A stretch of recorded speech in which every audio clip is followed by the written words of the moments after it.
macam kalau kita tengok baru-baru ni sahabat saya Perdana Menteri membuat satu statement mengatakan yang Johor ni negeri kaya tetapi banyak bocor. Ya, dia banyak bocor, kerajaan persekutuan yang bocorkan Johor. Ini saya cakap betul terang, saya tak nak bertapis. Kenapa? Projek-projek yang melewat-lewatkan ataupun disekatkan, saya dah alami berdasarkan dengan pengalaman saya. Bukan setakat bercakap teori. Ni praktikal. Dan apabila kita memberi hasil negeri kita 40 lebih bilion setahun dan dipulangkan balik hanya 2-3 bilion untuk nak jaga 4.9 rakyat Johor, macam mana? Benda tu tak logik. Itu pasal saya sentiasa sampaikan, walaupun ada beberapa pihak tak senang apa saya cakap, tetapi yang penting 25% ataupun 30% Johor punya hasil patut ada di bumi Johor. Di mana benda tu akan memberi kemudahan kepada kerajaan yang mentadbir untuk mengurus negeri. Boleh berdiri dengan kaki kita sendiri. Pasal kalau tidak sampai bila-bila kita susah. Contoh, takkanlah sekolah nak tukar bumbung di Segamat kena minta kerajaan persekutuan. Takkanlah jalan raya rosak di Batu Pahat nak kena minta permohonan dengan kerajaan persekutuan.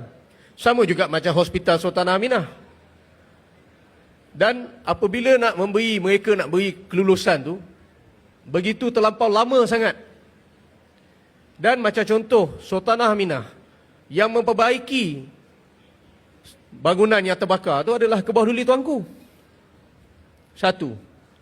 Dan sama juga macam projek-projek yang belum dilaksanakan lagi.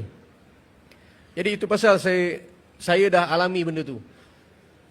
Masa 2018, Hospital Pasir Gudang dah nak siap.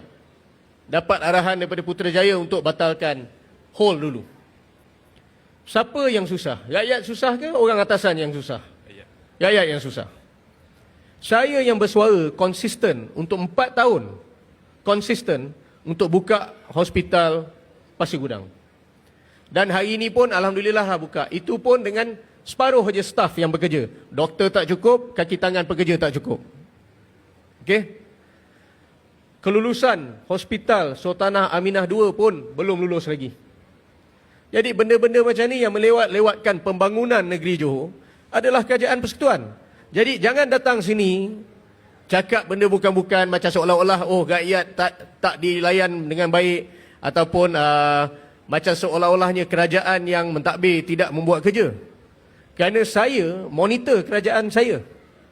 Saya pastikan kerajaan ni buat kerja. Kalau tak buat kerja, awak boleh tanya Datuk MB, awak boleh tanya Datuk SS, sampai kadang-kadang pukul 3 pagi pun saya call. Cakap kenapa benda ni belum siap. So saya tak suka janji ataupun cakap dongeng.